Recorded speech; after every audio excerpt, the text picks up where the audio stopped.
Hello Telegram users, want to update your group link to something fresh? In just few taps, I'll show you how to change it. Let's go.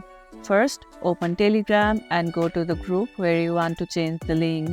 Tap on the group name at the top to open group details. Now, tap on the pencil icon in the top right corner. Select invite links and here you will see your current group link. To change it, tap create a new link, customize the settings if needed and tap create. Do you prefer private invite links or public ones? Let me know in the comments below.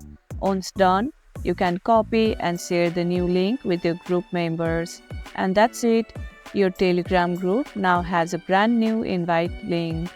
If this tutorial helped, don't forget to like this video, share, subscribe, and thanks for watching. I'll see you in the next video.